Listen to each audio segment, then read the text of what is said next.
Deuxième partie de notre émission consacrée au Gabon qui a organisé un forum économique en France. C'était le 29 mai. Mes trois invités sont toujours avec moi pour décrypter ce forum, notamment pour évoquer et sa portée et ce qu'on peut en attendre. Jean-Bernard Bikim, vous vouliez répondre très rapidement aux éléments de réponse apportés par Gaston Midongani.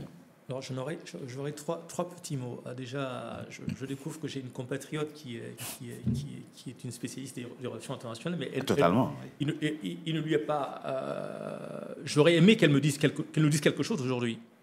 Sur quoi? En ce moment, oui, tous les pays mettent en œuvre le découplage et le dérisquage. Pourquoi? Qu'est-ce que c'est un découplage? Les relations nouées entre les uns et les autres depuis la nuit des temps, je ne vais pas faire un cours de géopolitique ou géostratégie, ont créé des rapports de dominant à dominé. Dans ces rapports de dominant à dominé, c'est le dominant qui pilote et le dominé qui suit, qui subit. La fameuse servitude volontaire du professeur Chunjan Poemi, qui disait que tant que nous ne réglerons l'économiste camerounais, tant que nous ne réglerons pas cette question-là, nous n'en sortirons jamais. Il est mort depuis combien de temps? Et nous en sommes toujours là. Au Gabon, les relations entre le Gabon et la France sont des relations de dominant à dominé. Nous avons un petit groupuscule sectaire de francs-maçons avec leur grand maître ici en France, qui se partagent les maigres ressources de l'État, qui font beaucoup de communication, mais en réalité, le peuple, le Makaya aujourd'hui, continue à tirer le diable par la queue. Ça, c'est le premier point.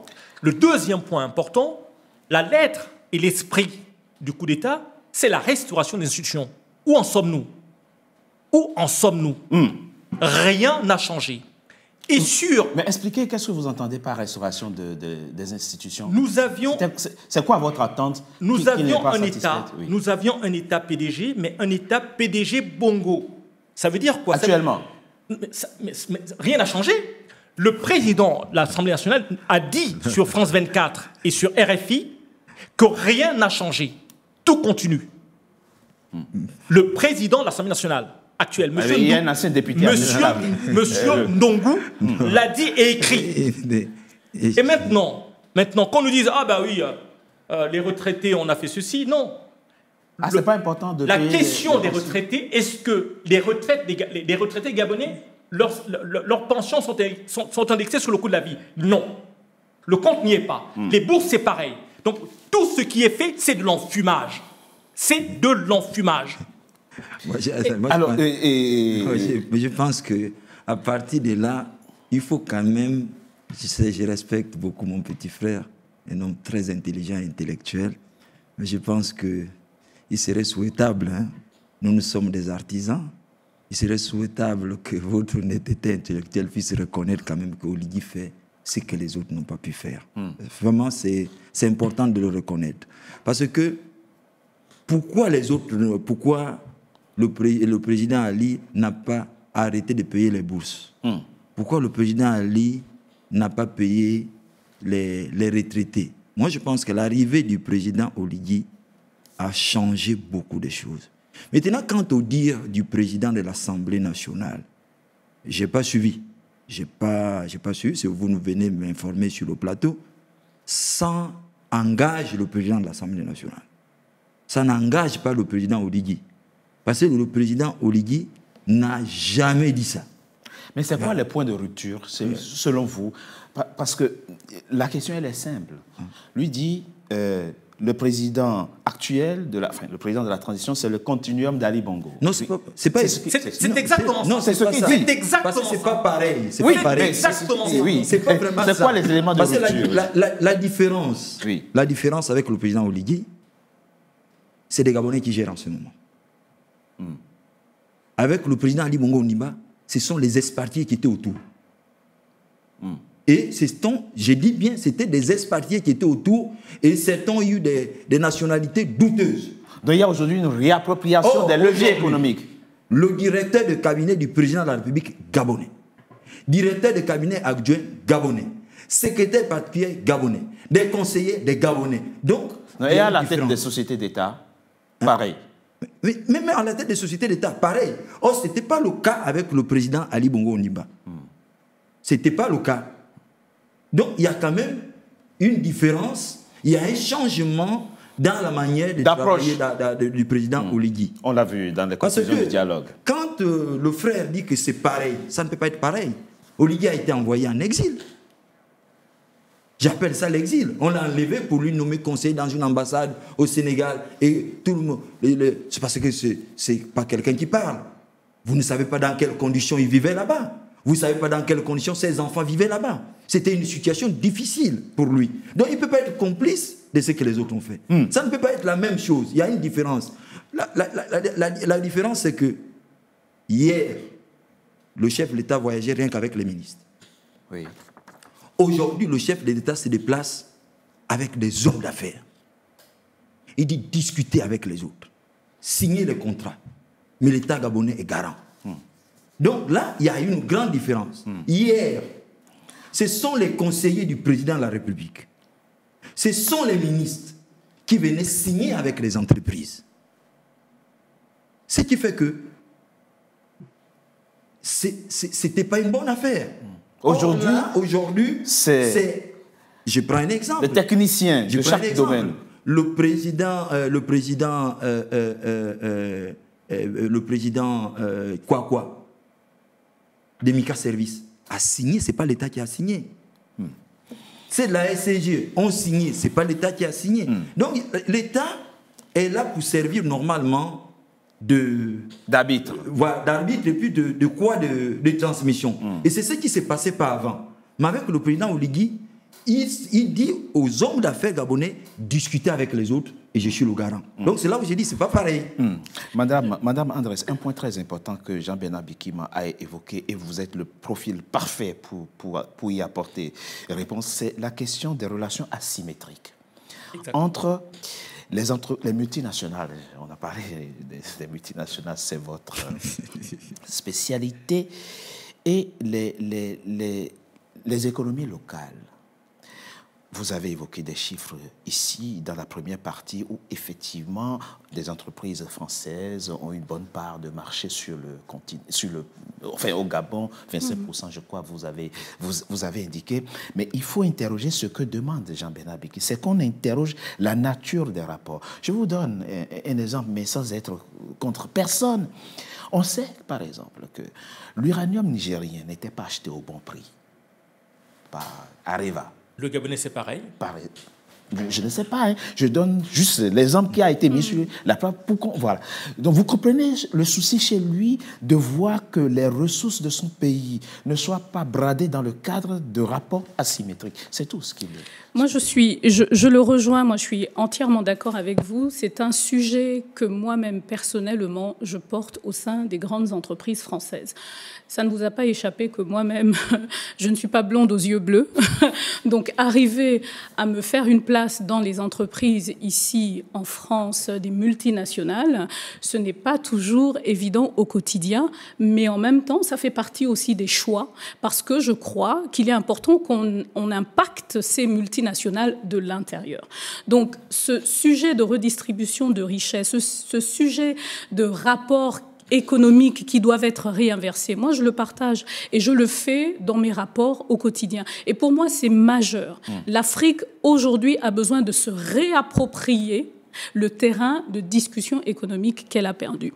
À la fois au sein des entreprises françaises, mais aussi à la fois au sein de l'économie locale.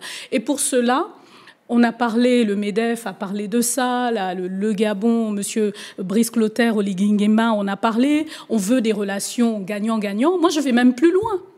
Parce qu'il ne faut pas juste des relations gagnant-gagnant, il faut des relations équitables. Il faut que chacun puisse retrouver sa place, chacun puisse, j'ai envie de dire, être dans la dignité économique. Et pour moi, c'est majeur. Ça veut dire quoi? Ça veut dire qu'il faut qu'on construise un pouvoir économique qui ne nous donne pas Tant qu'on ne l'a pas, on ne peut pas prétendre s'asseoir sur la table des discussions. Et après, on est étonné que le prix du baril ou la valeur des ressources premières ne soit pas décidé dans nos pays, mais soit décidé comme c'est le cas, vous le citiez pour l'uranium, c'est le cas pour le cacao, par exemple. C'est un exemple qui est flagrant, où aujourd'hui, c'est un pays premier producteur mondial de cacao, mais ce n'est pas lui qui en définit le prix.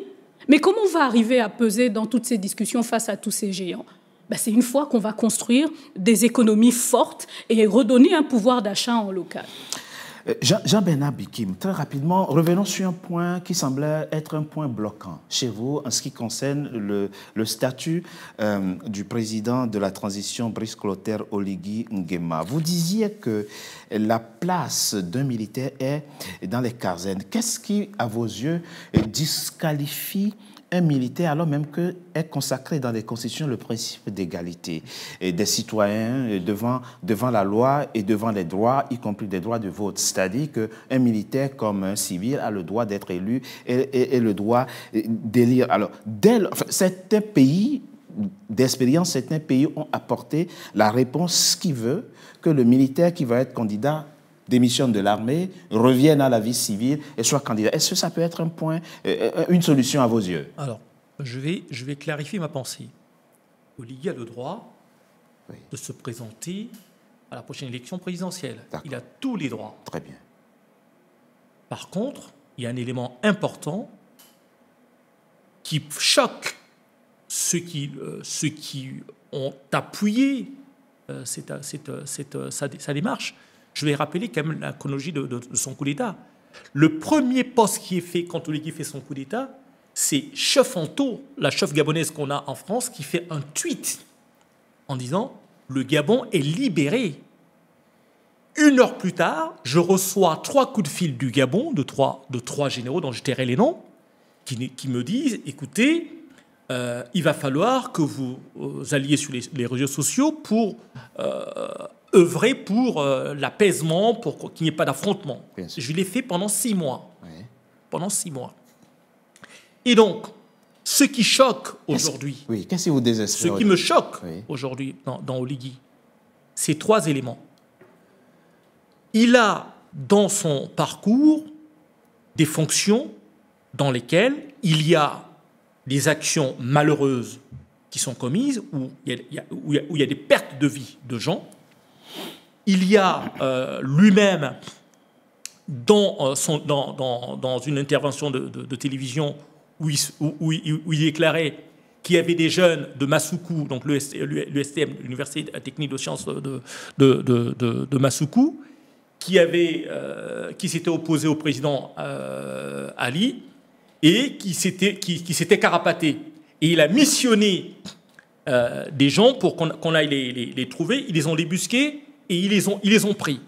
Mais il a posé un acte pour lequel je lui dis, s'il ne change pas, nous allons le combattre. C'est lequel? Il a fait prendre des syndicalistes gabonais qu'il a rasé Kovo. C'est-à-dire, on vous prend, Kovo c'est quoi? On vous amène au B2, on vous rase parce qu'ils défendent leurs droits. Le droit syndical, le droit syndical, c'est quelque chose, on ne peut pas y toucher. Et je le dis les yeux dans les yeux. Cette chose-là a marqué tous les intellectuels gabonais. On s'est dit, mais qu'est-ce qui se passe?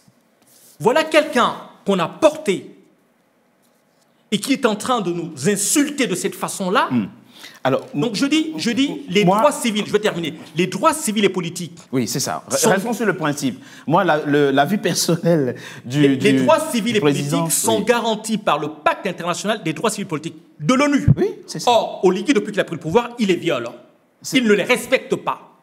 Le pacte civil de 66, il le respecte. Non, les droits civils et politiques garantis par l'ONU, Oligui ne les respecte pas au regard de ce qui se passe aujourd'hui. Maintenant, la vraie question, le vrai problème auquel nous devons nous consacrer. Alors, vous avez évoqué plusieurs choses. On va laisser d'abord Gaston Midungani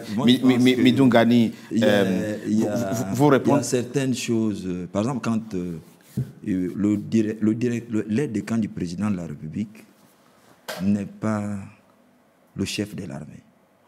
L'aide de camp du président de la République Le président de la République a un directeur général des aides de camp. Le président de la République a un directeur de la sécurité.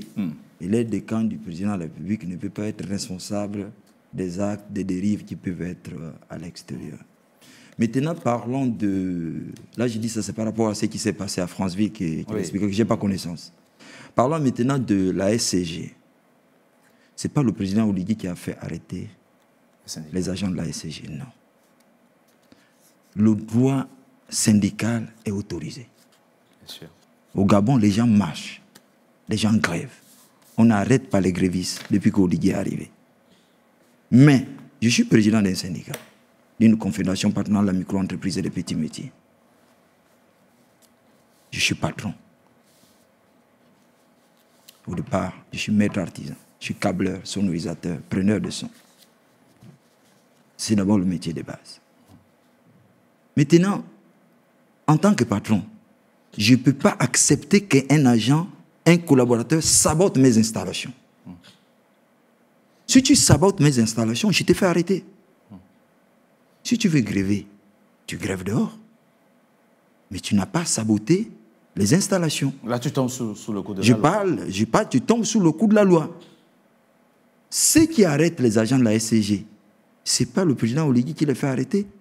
C'est le DG de la SCG qui dit que ces installations sont sabotées. Il porte plainte à ses collaborateurs. Si vous partez au B2, là où ils étaient, il n'y a pas une plainte du président Oligui. C'est vrai qu'il est président de la République, mais le président de la République, ce n'est pas que parce qu'on dit, il y a un proverbe chez nous au Gabon, on dit ce que font tomber les singes doit tomber sur le dos de l'éléphant. Non. Moi, je pense que le président Oligui n'est pas dans cette affaire-là. Qui a donné la possibilité à ce que ces gens-là soient libérés, c'est le président Oligui. Je propose qu'on marque une coup de pause. On se retrouve dans quelques instants pour la troisième et dernière partie. Merci. À tout de suite.